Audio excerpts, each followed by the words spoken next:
Hi, I'm Charles with AniCap. The story begins as a man named Tamaki is being stabbed repeatedly. The girl stabbing him sounds like a psychopath as she calls out his name. Her knife begins to glow and Tamaki loses his life. Soon after, Tamaki is shocked to see that he is somehow still alive as he wakes up to find some kind of green monster talking to him. It gives him the name Gabaru and it force feeds him some giant disgusting bug. Gabaru is still too tired to do anything, so he falls back asleep. When he wakes up the next day, Gabaru is surrounded by what he calls a bunch of ugly green babies.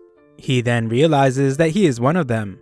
This leads him to conclude that he had died, and he was then reborn as a helpless little goblin. 3 days later, Gabaru determines that goblins mature much faster than humans, as he has grown a lot. Gabaru becomes excited when he sees that he has a voice again, and he is very agile. He decides not to overthink things, and he just becomes grateful to have a second chance at life. Gabaru vows to survive the best he can with his new life, and he makes it to day 4. The man that's been feeding them informs all the newborn goblins that they will have to get their own food after this last meal. They all feast on the bugs, and Ro is the first of them to venture outside.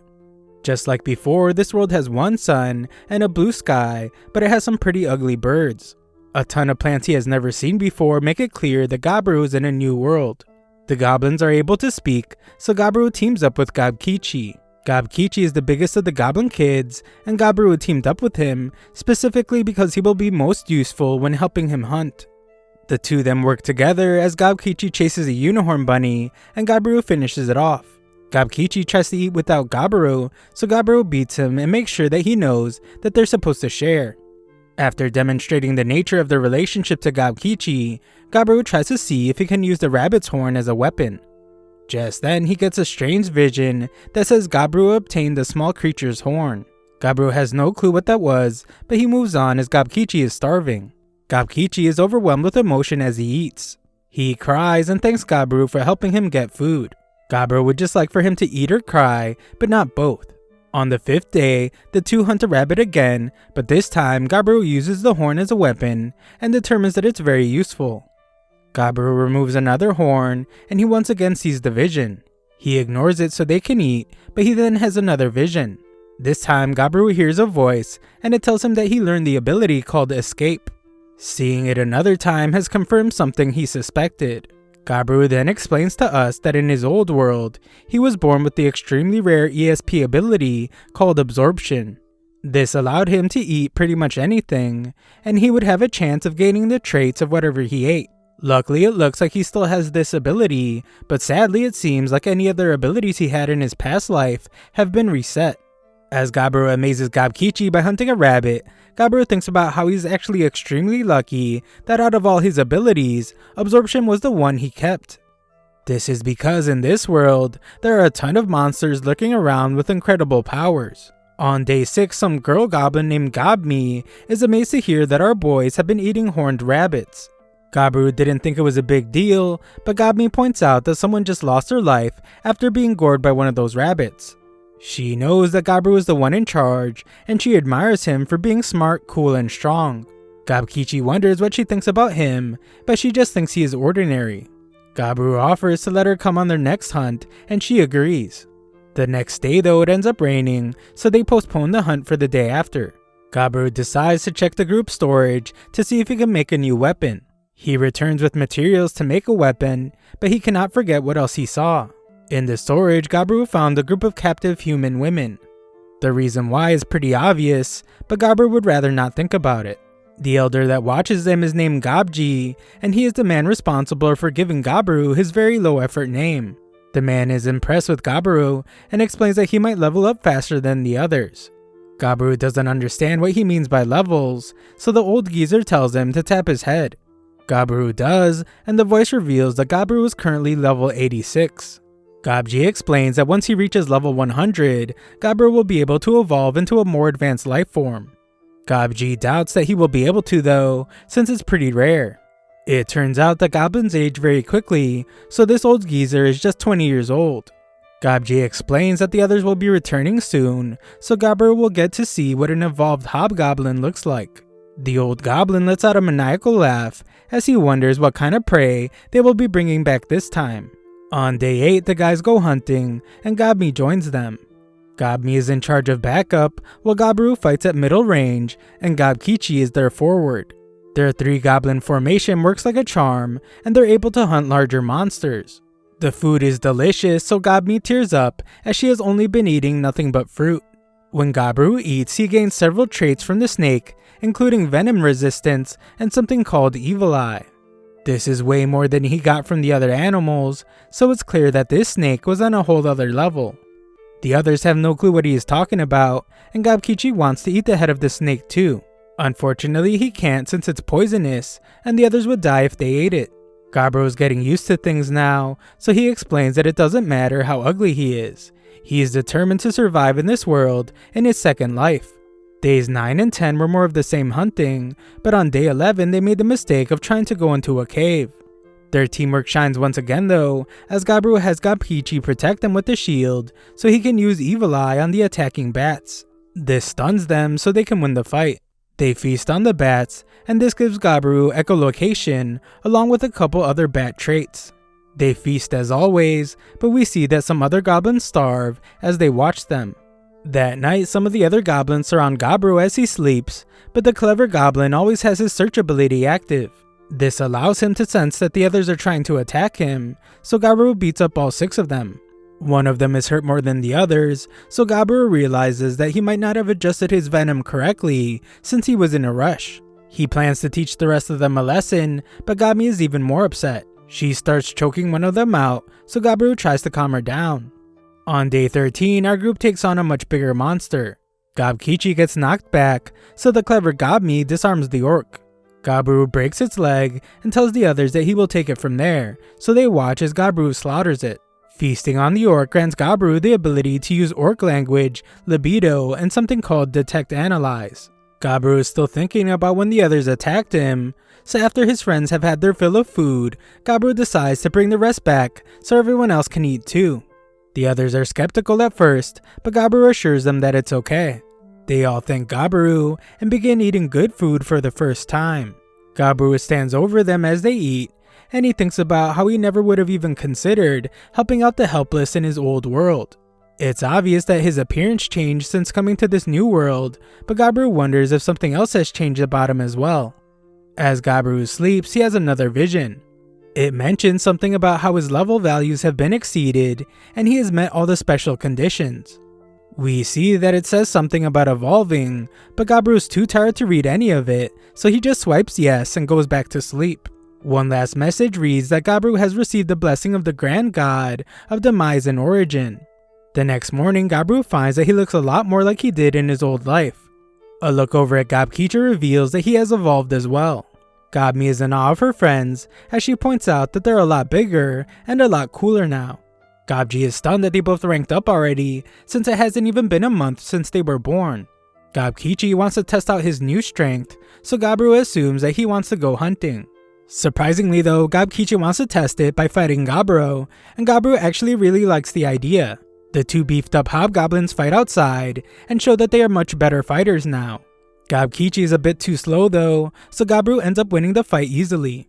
Gabkichi is amazed by how strong Gabiru is, but Gabiru explains that Gabkichi hasn't beat when it comes to pure power. Just then, Gabiru senses that trouble is approaching, and he surprises Gabmi when he knows that she is hiding nearby. He reminds her about the crossbow they made the day before, and he instructs her to go get it.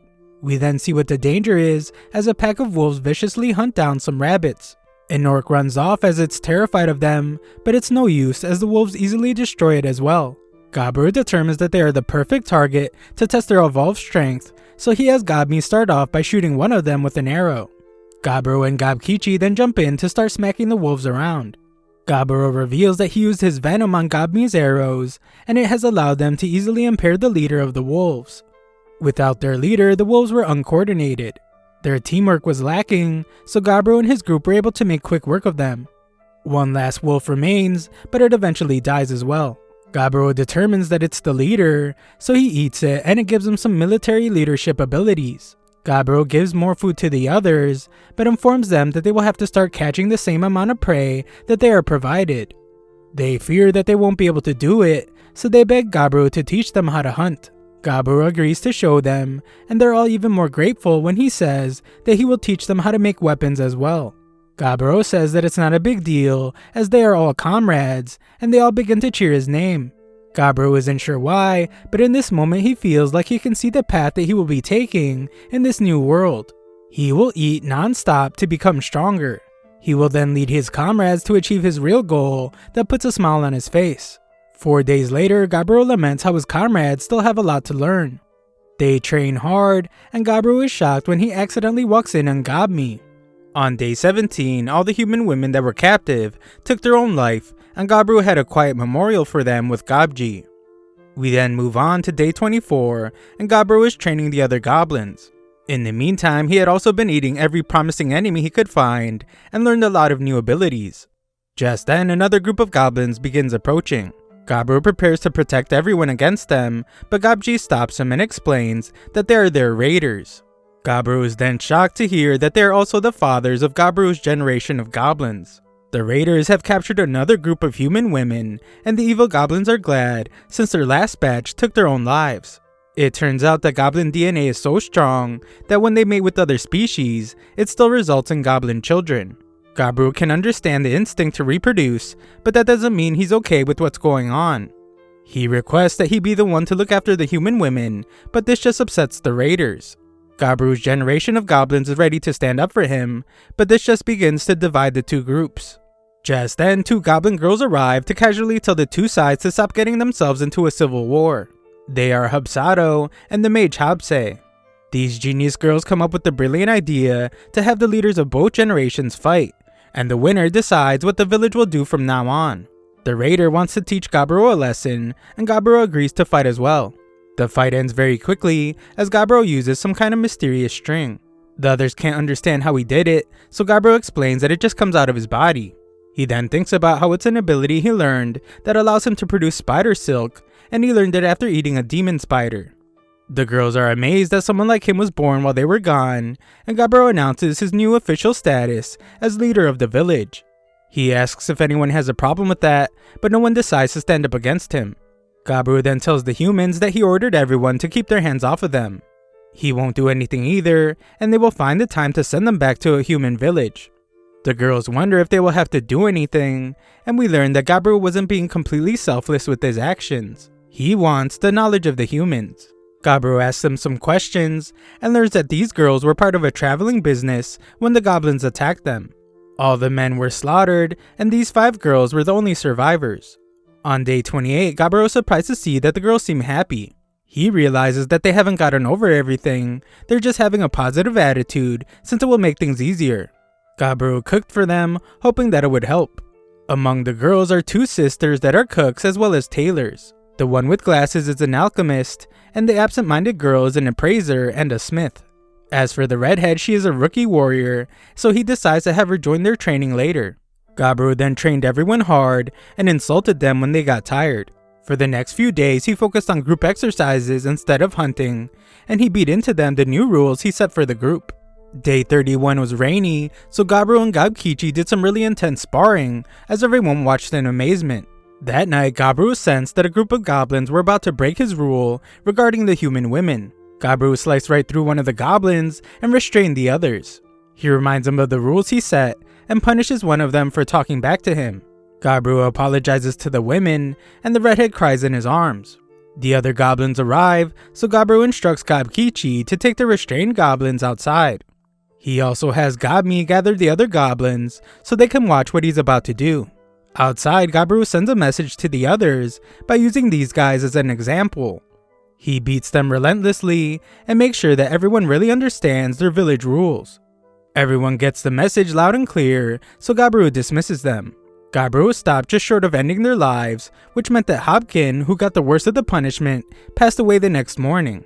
On day 32, Gabiru's team uses their amazing teamwork once again to take down a Trihorn horse. It was pretty tough, but this just meant that he also received a ton of new abilities. Tri-Burst is one of them, and it amazingly allows him to deal 3 blows with just 1 strike. That night, the redhead goes to sleep in Gabiru's bed, and he realizes that the incident from the night before must have traumatized her. Gabiru comforts her and allows her to spend the night with him. However, when he wakes up, Gabiru finds that Gobmi joined them as well. That day, they also find that the female goblin named Gabi evolved into a hobgoblin as well. Overall, things have been going pretty smoothly. Gobmi runs the ranged unit, and Gobchi is in charge of their armed forces. Hobsato handles the mobility-oriented force, and Gabi has taken over rear support, which focuses on doing chores. Hobse would act as the captain of their mage force, but right now she is the only mage in their village. For the rest of this day, Gabiru leaves the training to the captains, so he could head deep into the forest to hunt a variety of prey. Gabiru tries out some demise magic, and is shocked to see just how powerful it is, as he easily destroys one of the powerful Trihorns with one attack. Gabiru only realized after this that the magic made him overconfident as he went into the northern forest. There he finds a strange area with a ton of blood, and he remembers something that Gobchi told all the goblins. Gobchi warned them to never go into the northern forest for any reason. Inside there is a terrifying crimson monster called the Red Bear. This is where Gabiru finds himself now, and he sees that this monster easily tore through a Trihorn. The Trihorn's armor was incredibly difficult for them to pierce earlier, but it was nothing for this bear. Just then, the Red Bear appears, and Gabiru acknowledges that a normal person would probably try to run away. Gabiru is not a normal person though. He wants to fight it, beat it, and eat it to see what kind of abilities he will get. Gabiru plans to use every weapon in his arsenal, so he starts off by using Phase 1 Demise Magic. Back at the village, Gabi becomes concerned as she hasn't seen Gabiru in a while. The others haven't seen him either, so this just makes her more worried. Back with Gabiru, he is shocked when the Red Bear sacrifices his right arm to defend against his Demise spell. The bear unleashes a flurry of attacks, and Gabiru can tell that the refined skill armor he received from the Trihorn won't be able to protect him. Gabiru must go on the offensive, so he goes to attack the bear's head. He is once again shocked though when his weapon isn't able to pierce its skull, and the bear sends him flying. Gabiru covers the bear in string, but it breaks free and shockingly uses a crazy strong fire breath attack. The forest is covered in fire, and Gabiru must heal his wounds. The attack was very concerning, since Gabiru had never seen or even heard of a fire-breathing bear in his past life. This is a very dangerous opponent, so Gabiru realizes that he will just have to be willing to take some damage to win. Gabiru moves in for another attack and protects himself from the fire breath. The beast is pretty tough on the outside, but Gabiru cleverly uses the fire breath attack against the bear, and he pierces it right through its mouth. Gabiru is pleased with himself, but he is shocked to find that it wasn't enough. The ferocious bear knocks him back, and Gabiru does his best to limit the damage he takes. Gabiru still took a lot of damage from the incredibly powerful attack, so he concedes that this round was a draw. His blade is still inside the bear's mouth, so at least it won't be able to use its fire breath anymore. This crazy strong bear still shows no sign of collapsing, but Gabiru is just one attack away from losing his life. Gabiru is at a huge disadvantage, but this guy is crazy as he proclaims that it will just make his meal taste even better. Gabiru goes in for more fighting and manages to deal some damage. It's not enough, so he tells the bear that he wants to eat him already, and he moves in for another attack, but we see that he loses an arm. On day 34, Gabiru has finally won the crazy battle, but he barely survived. Gabiru finally gets to eat the bear, and he receives a ton of powerful traits. Among them are heavy damage and overpowering strength. Gabiru passes out soon after, but we once again see that he has exceeded his level values and met all conditions. This now allows him to evolve into a rare ogre species. His conscience is fading away, so Gabiru simply selects yes without reading. On day 35, Gabiru continues to eat the bear and gains even more incredibly powerful traits. He reaches for his knife, which seems much smaller than before, and Gabiru is shocked to realize that he has become an ogre. Gabiru returns to the village, but everyone is terrified of him, and they fear that they are under attack. They prepare to run as they wonder why the ogre is smiling at them, and they wish that Gabiru was there to save them. Luckily, Gobmi recognizes him, but instead of being surprised by his evolution, she is mad at him for being gone for so long. She just ends up hurting herself, but she still scolds Gabiru. She is upset that he lost his arm, but the others are all amazed that he took down the Red Bear. Gobji is most shocked of all, as he points out that Gabiru was able to defeat the Master of the Northern Woods just 1 month after he was born. Everyone had questions for him, but Gabiru was just glad that he survived and was able to make it to his new home in his new world. Sometime later, everyone is still amazed by Gabiru's evolution, as he has gotten much bigger and stronger looking. Gabiru goes to check on the human women, but he is followed closely by Gabmi and the redhead for some reason. As expected, the humans are terrified of him, but he manages to calm them down by explaining that it's him. Gabmi though seems upset about something as she pinches his leg. The blacksmith is disappointed to see that he wrecked the axe that she made him, but reveals that she has made her knife using a special spirit stone. Gabiru praises her, but finds that the other girls have started to pinch him even harder. The twins need help with their cooking duties, so Gabiru explains that he will assign a few goblins to help them out. Gabiru is impressed that they have gotten used to being around goblins so quickly, so he tells them that they would make great wives. He wonders if they want to be his wives, and they call him a sly dog. Gabiru is pleased by their smile, but once again the redhead and Gabmi get more upset. Gabiru then finds that the alchemist has made poison. Originally it was for self-defense, but now that there is a goblin she can trust like Gabiru, she has no use for it.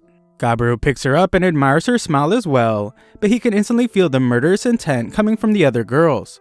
Gabiru spent all his time cheering up the girls, but now his spirit is exhausted. On day 36, Gabiru realized that he can no longer train with the others. He has become so powerful that regular goblins were ending up in critical condition from even his lightest punches. Even Gabkichi's armor couldn't withstand them. As Gabiru heals a near-dead goblin, he wonders what's wrong with Gabkichi. Gabkichi says it's nothing as he goes to hunt, but Gabiru can tell that something's wrong. Aside from that, Gabiru has started to notice that Hapsado and Gabmi have started hunting together.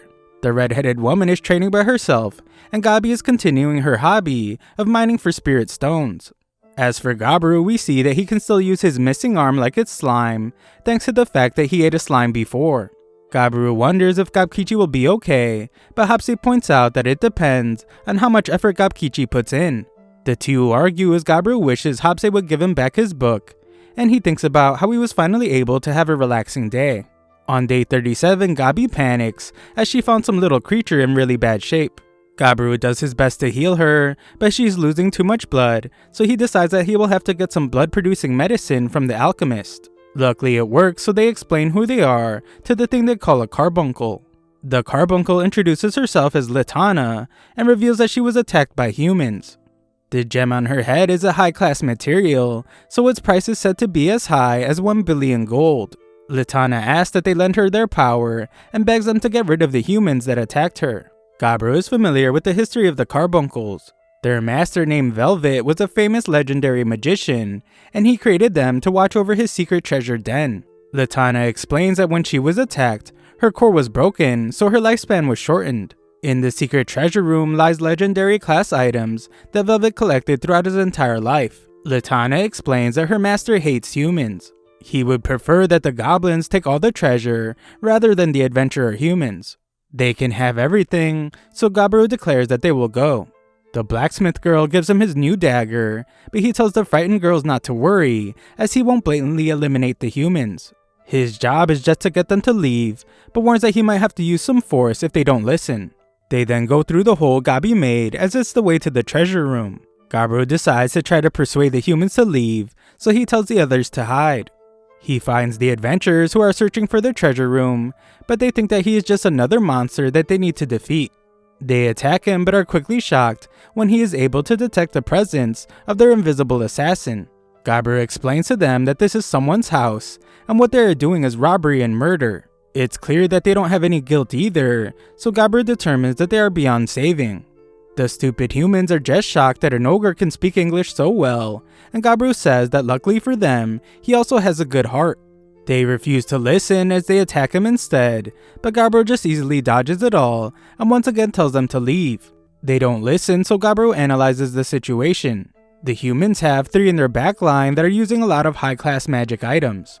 Unfortunately for them, it's pretty clear to Gabiru that they are relying too much on level enhancement to increase their fighting strength. This doesn't do much for them since their fighting technique itself is pitiful, and Gabiru is easily able to beat them up. Just then, one mage celebrates as he thinks he just blew Gabiru's head off. They are of course shocked though when it becomes clear that his attack just angered Gabiru. He has allowed them to live up to this point, but Gabiru is done being nice. The humans wet themselves as they realize that their level 3 magic spell did nothing. Gabiru declares that the time for being nice is over. He signals to the others to attack, and they spring into action. Gabru takes out his blade and tells the humans to regret not leaving when he gave him the chance. Afterwards, Gabru reveals that they eliminated the adventurers and ate them. This gives Gabru a bunch of their traits, including Assassin, High Wizard, and Enchanter. That isn't all though, as there were some pretty high level adventurers among them, and they had some pretty good loot. There is a rare ring, an item storage bag with a bunch of items in it, so Gabru just eats those too. Among other things, this allows Gabru to summon a cheat item box that can store an incredible amount of items. They then head to the treasure room where Latana thanks them. She explains that her master Velvet is great with spirits, which is why a ton of spirit stones can be mined there. She wishes good health to Gabru as they say goodbye, and she vanishes. It's a pretty sad moment, so Gabru just eats the gem from her head that she left behind. The slick Gabkichi wonders if Gabi is okay, and she says that she is fine. They have a moment of silence for Latana, and afterwards Gabru decides that they will take all the treasure and split it amongst themselves. Gabru marvels at his item box because it still has a lot of space even after shoving all the treasure into it. Gabru doesn't like the idea of just leaving Velvet's body there, so he cremates it. Surprisingly, this leaves some kind of gauntlet. Gabru tries it on and is stunned when this thing attaches itself to him and becomes his new arm. The others are amazed to see it, and Gabru shows what it can do as it feels just like his own arm. When they leave, Gabru decides to have a party to celebrate the successful mission. On day 38, Gabru appraises all the loot they got with the blacksmith and finds that everything is insanely rare and powerful. On day 39, Gabru explains that he gave the 10 hobgoblins in their group some magical items. As for himself, Gabru chose to take the Vermilion Spear. That, along with 2 other items he chose, means that he now has 3 legendary class artifacts. Legendary class is second only to Phantasm class in item ranks, and it is said that the holder can rule entire countries with just one of them. Later that day, they go hunt for ingredients for some bear soup, and Gabru's glad to see how strong everyone is getting. On day 40, Gabru decided to have a tournament to see who would be the leader of the hobgoblins, not including himself. He also established a mercenary group. On day 41, Gabru goes in search of monsters he has never seen before. The first one he found was a golden spider that dropped some valuable looking items. Eating them allows him to now make gold string that he is sure he will be able to make accessories out of. The next animal was some red deer, but eating just one of them didn't give him any traits. Further exploring leads Gabru to a great tree. He explains that in this world there exists a species called dryads. According to Gabji, they tempt males from other intelligent species and use them as their own nutrition. Dryads are only females, and they are so beautiful that men are unable to hold back after looking at them. The reason Gabru is explaining this is because one of these dryads has appeared before him. She admires Gabru's huge muscles and tells him that she would just like to talk. Gabru struggles to control himself in the face of her charm, but he must, otherwise she will use him as nutrition. He has to avoid that at all costs, and he can't let his guard down. Gabru decides that he must use the ability he has never used before called Libido. After taking 5 hours to eat the dryad, Gabru earns a trait called Dryad's Blessing. The dryad is still alive somehow, so she tells Gabru to return soon, but he just says that he will if he feels like it. Afterwards, Gabru takes a bath in the lake and is soon surrounded by lizard men. He declares that today he is invincible, so Gabru makes quick work of them, and even takes out another monster for good measure. On day 42, Gabru finds that 2 goblins have an aptitude for magic. They immediately become part of Hobsei's platoon, but her devious looking smile worries Gabru. Later that day, Gabru learns how to enchant his weapon, but this seems to upset the blacksmith girl. On day 43, Gami is angry at her boy, but no one explains to him why, and they just tell him to use his head. The redhead is just as angry, and the twin cooks seem upset as well, as they try to feed him poisoned food. The alchemist is surprised that someone as perceptive as Gabru hasn't noticed, and reveals that the girls are upset because they are jealous. They know that he had a date with someone, and he is shocked to hear that he has kiss marks on his neck. Gabru had no idea, and he curses the dryad for doing it on purpose. Gabru tries to think about his next course of action, but he is shocked when the alchemist reveals that she feels the same way and gives him a kiss. She hopes that he accepts her feelings, but Gabru didn't expect this at all from her. He thinks about how it does make him happy, but Gami arrives furious. She wants Gabru to treat her the same way, and all the human girls arrive to say the same thing. Outside the room, Gabi explains that Gabru has sealed it off so they can take care of some work, and Gabru earns a lot more traits. Thanks for watching my recap. Sign up to my free newsletter if you want to show some support to the channel. Link is in the description.